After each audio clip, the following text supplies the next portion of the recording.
En direct des nouveautés, en direct du plateau TV de Graphitech pour une émission d'à peu près une demi-heure, un petit peu plus si on doit déborder, ce sera pas grave, avec Patrick Cahuet, qui est le consultant premium de Graphitech, qui va avec moi recevoir 3 ou 4, puisqu'on attend un représentant de Gamsys sur ce plateau, 3 ou 4 entreprises qui ont donc attiré l'attention du jury, du comité Graphitech Expert, et qui ont reçu un coup au cœur, et en tout cas qui ont été désignés comme coup de cœur de Graphitech 2013. Patrick, bonjour.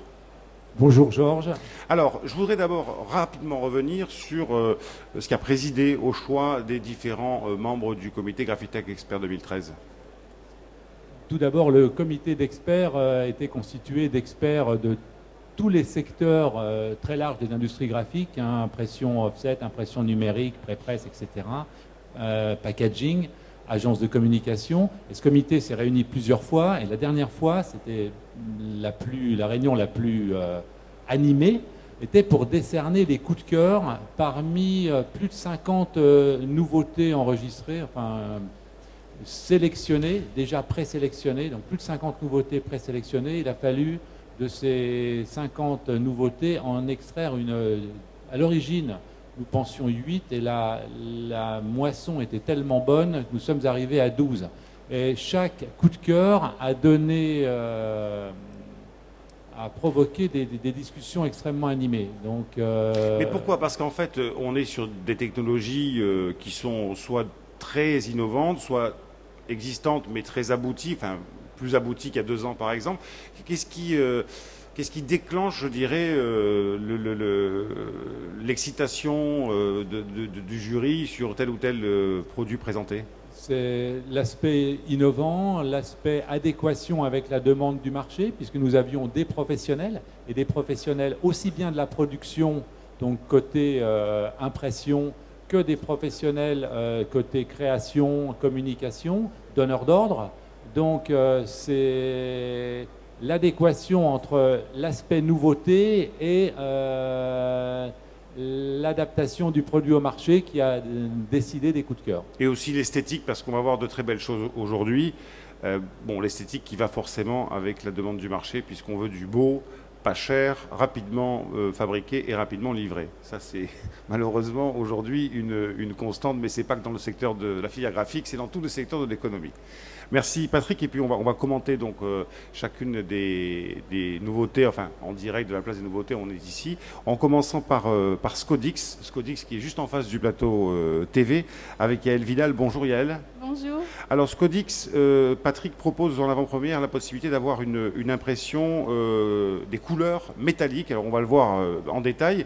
Qu'est-ce qui a attiré l'œil du jury là-dessus en particulier? Alors Scodix, merci Georges de commencer par le choix qui a été sans doute le plus difficile, parce que Scodix présentait 3 nouveautés et parmi les 3, il a fallu en sélectionner une. Et celle qui a été sélectionnée est l'impression d'encre métallique. C'est une première présentation en Europe. Et alors, les exemples parlent d'eux-mêmes.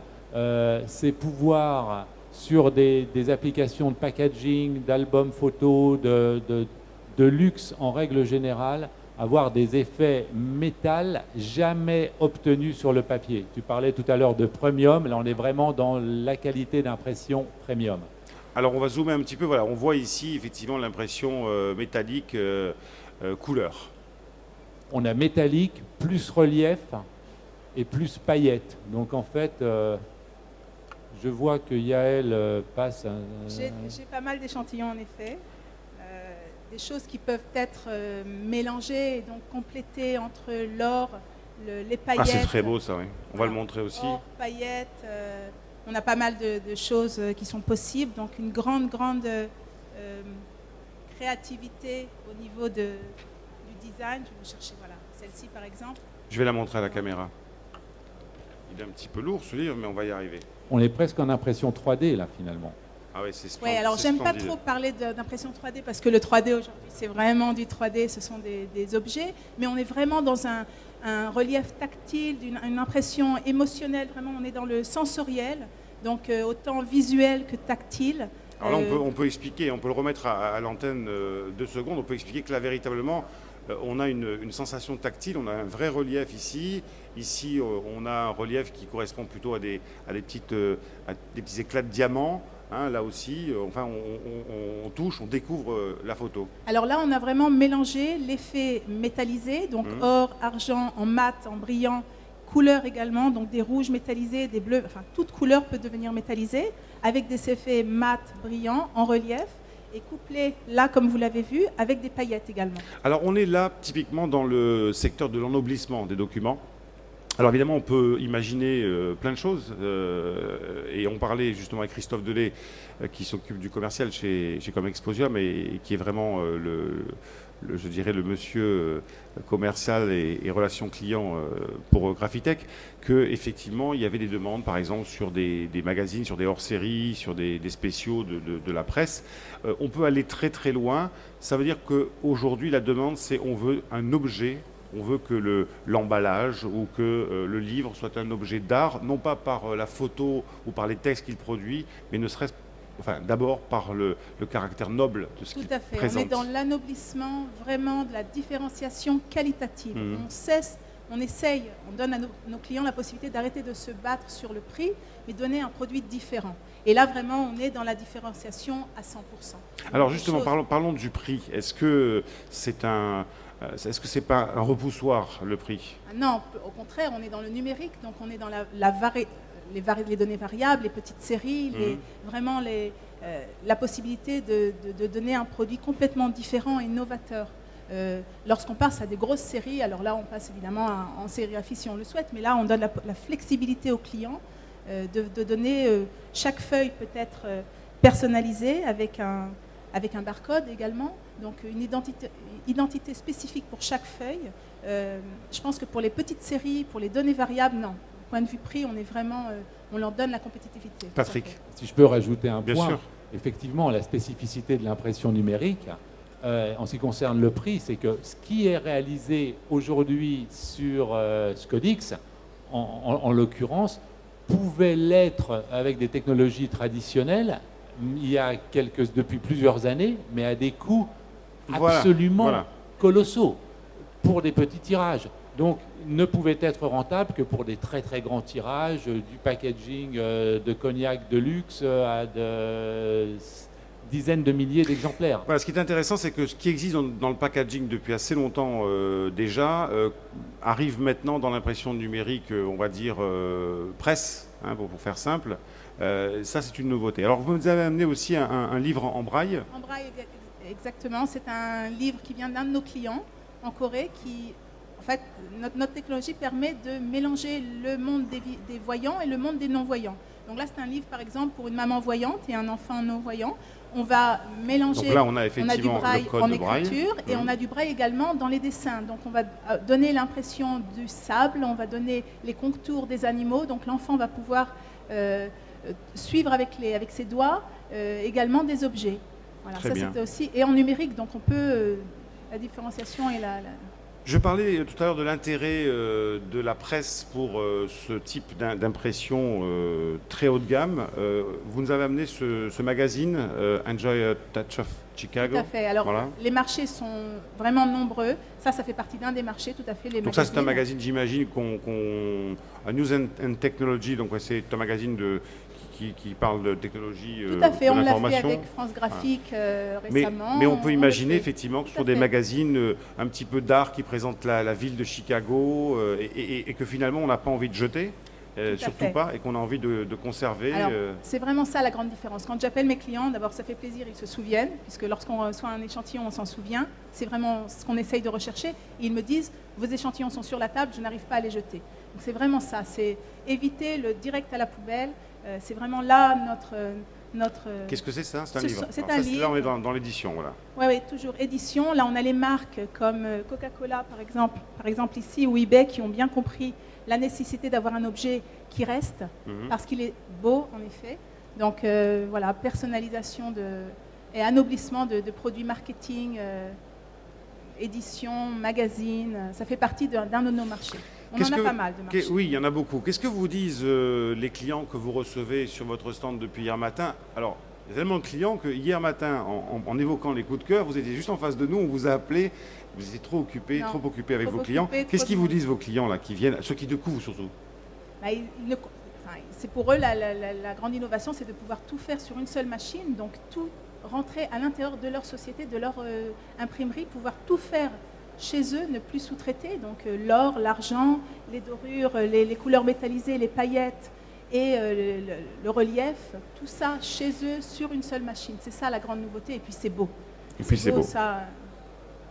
Alors Patrice Bernoud de Hewlett-Packard est aussi avec nous aujourd'hui. Bonjour. Bonjour. Bienvenue. Alors, c'est vrai qu'on en a parlé hier aussi. Votre innovation, on peut parler d'innovation, c'est Wall Art.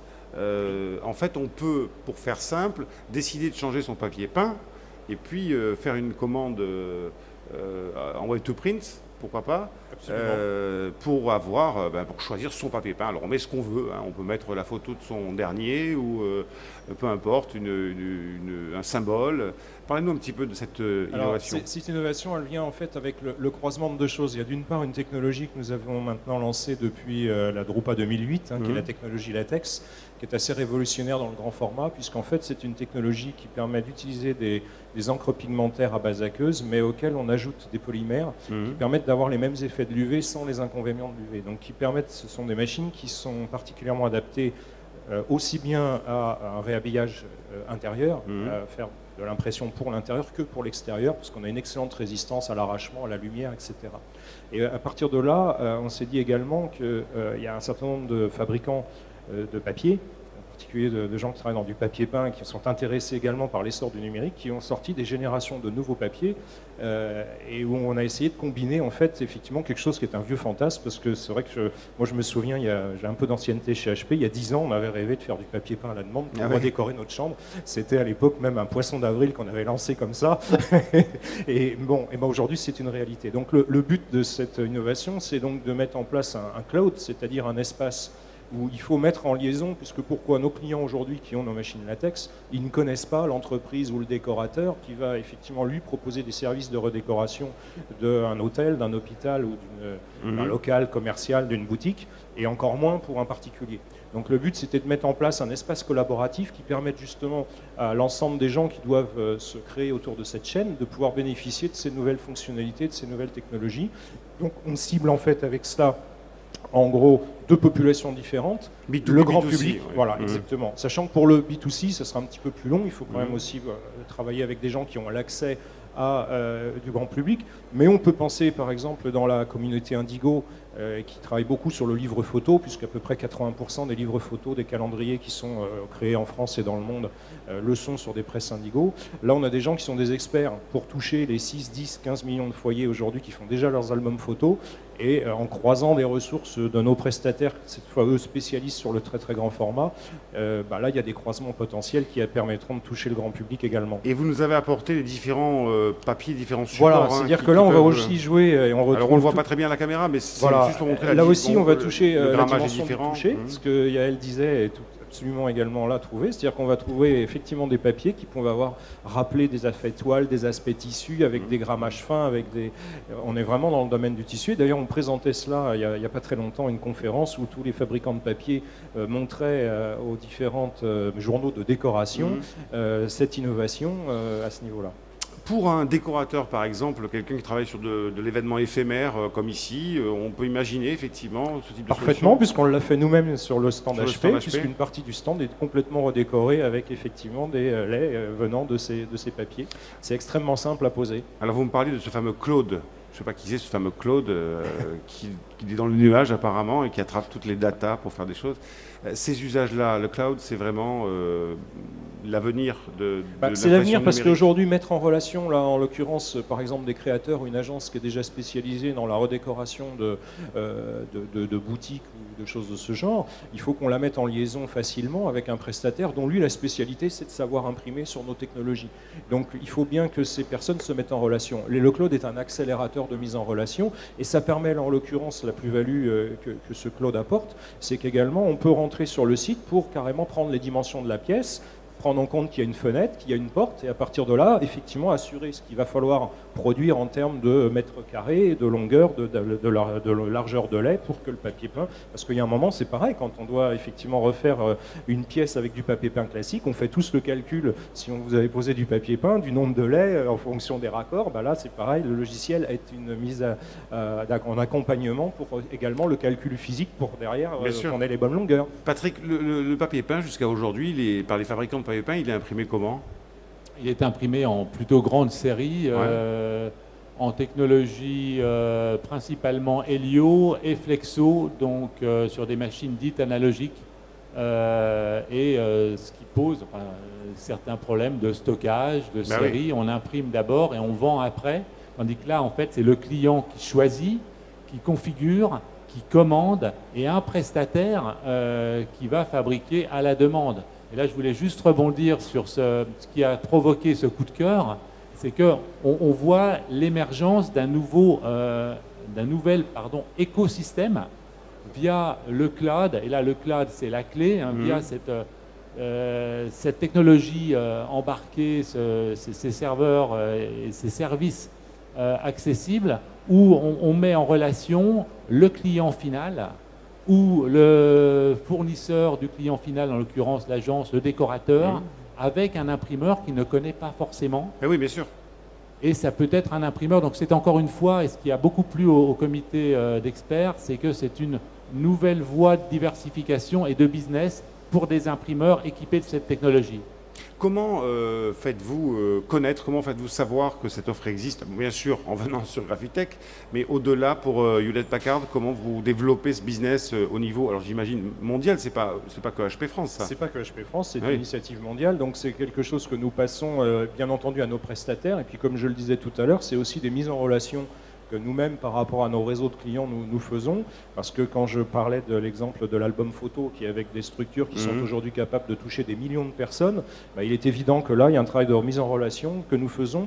Et je dirais, j'insisterai aussi sur un autre point, c'est que nous avons en Europe créé l'an dernier, enfin pas créé, c'est créé plus exactement, parce que c'est une initiative qui n'est pas directement la nôtre, mais il existe une coopérative qui s'appelle Discoup, qui est une coopérative d'utilisateurs de presse Indigo et de presse Cytex et DesignJet HP. Je montre là cette photo qui pourrait faire partie d'un album, qui elle aussi...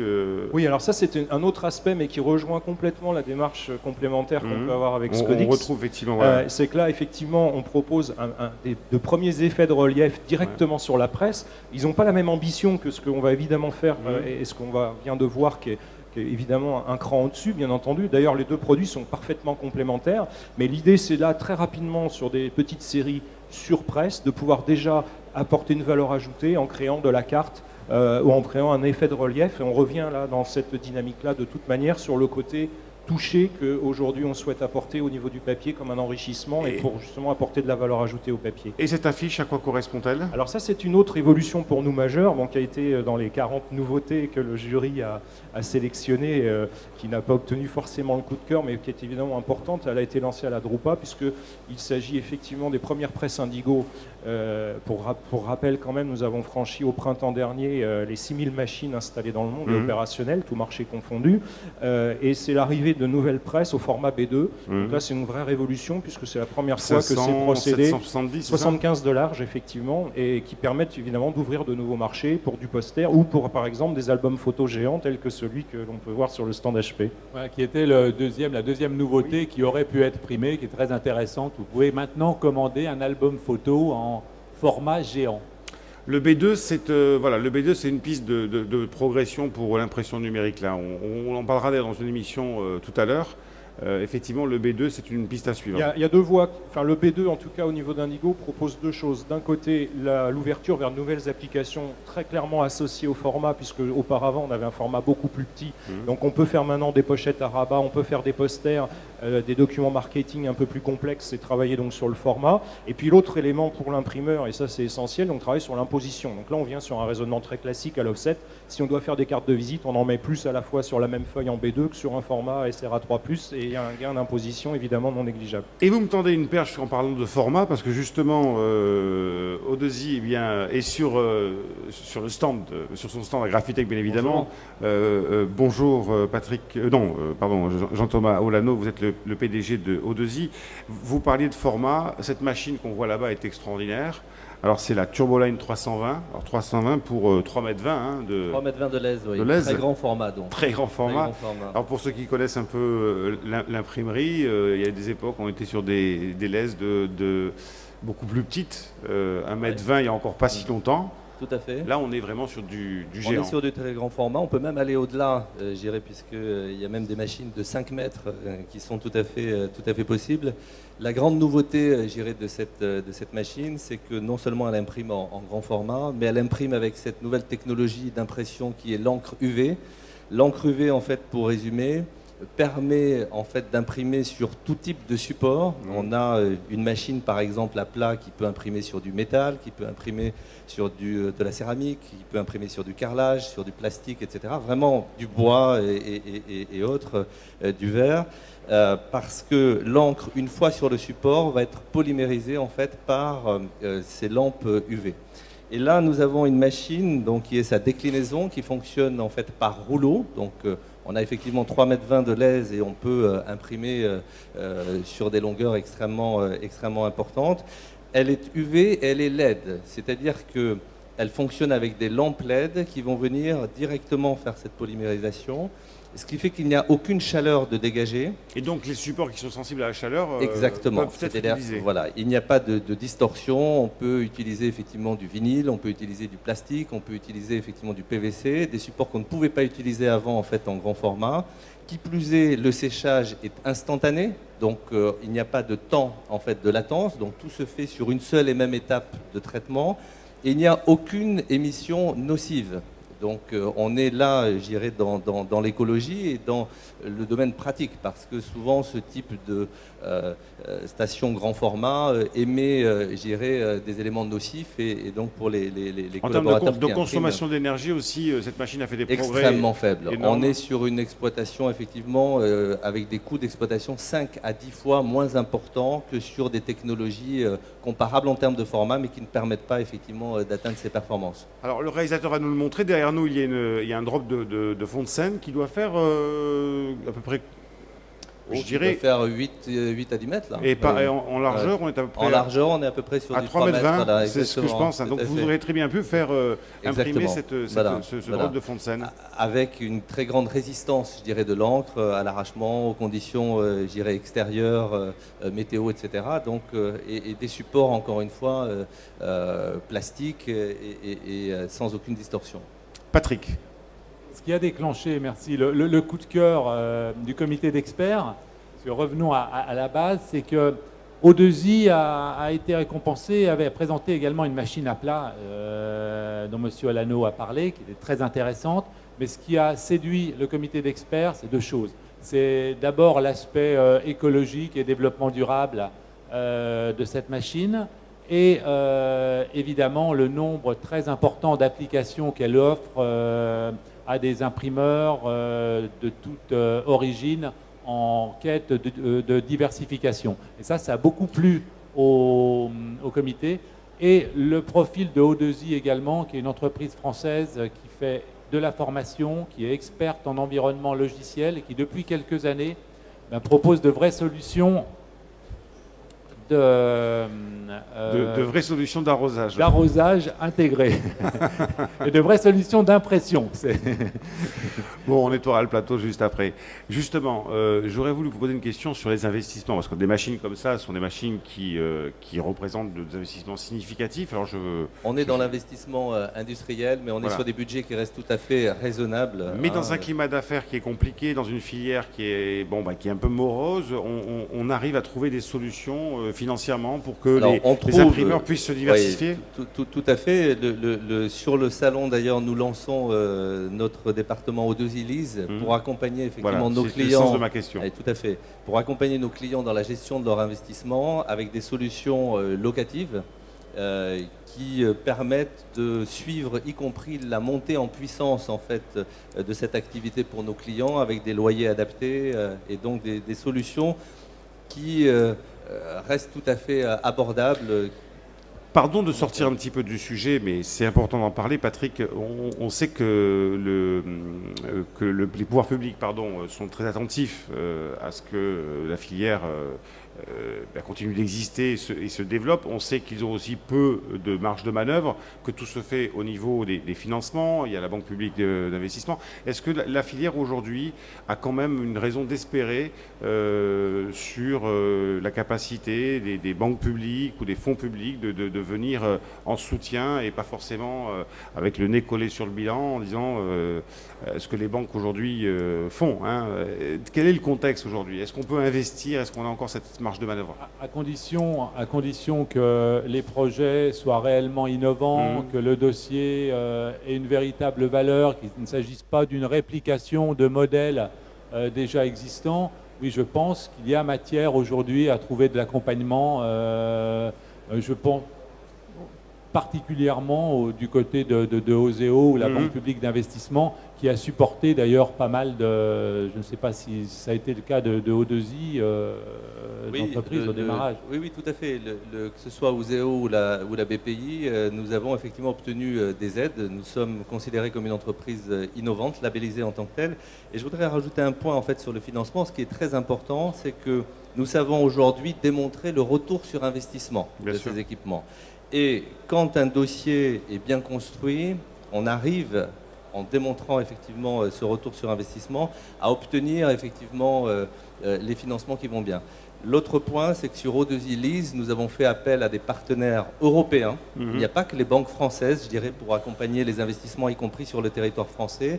Et donc, avec des gens comme Siemens Lease ou autres, on arrive effectivement à trouver des solutions de financement, là où certaines fois, avec des banques françaises, on n'y arrive pas toujours. Patrice Bernoux, vous voulez commenter cette... Dans la même lignée, effectivement, au niveau d'HP, on a notre propre banque, effectivement, donc on bénéficie également des mêmes, je dirais, facilités, c'est-à-dire mettre en place des systèmes de loyer progressifs qui vont correspondre à la montée en charge de la machine. Mais je pense qu'au-delà de ça, ce qu'il faut bien voir, c'est que l'ensemble de ces technologies numériques sont justement une opportunité de remonter dans la chaîne de valeur et de créer de la valeur ajoutée pour sortir de la dynamique du prix. Ce que le numérique fait, et on en a l'expression directe ici, en travaillant avec des formats extrêmement diversifiés, c'est ce qu'on a vu arriver dans d'autres domaines quand le numérique est arrivé, dans la musique, dans la photo, etc. C'est que le premier effet est un peu destructeur, c'est-à-dire qu'on casse les business models qui étaient associés aux technologies, et il y a une reconstruction effectivement des liens et des métiers qui est en train de se faire, et le numérique y participe complètement. Et là, on a encore une fois aussi également, je vais complètement dans votre sens, des modèles qui nous montrent aujourd'hui que le retour sur investissement en numérique, même sur des produits qui peuvent paraître en termes d'investissement au départ lourds, peuvent ramener une valeur ajoutée bien supérieure à ce qu'on connaissait dans des technologies conventionnelles, que ce soit la sérigraphie en grand format ou que ce soit l'impression offset en ce qui concerne nous les presses numériques. Et ben voilà, on a rêvé, mais on a rêvé avec les yeux ouverts quand même, parce que tout ça c'est très beau, mais il faut effectivement qu'il y ait un marché, qu'il y ait un retour sur investissement et qu'il y ait des banques qui soutiennent le développement. C'est intéressant parce que c'est exactement ce qu'on propose, nous, et ce qu'on aime dire aux clients, on lui vend un rêve. C'est vraiment rêver d'avoir ces effets-là.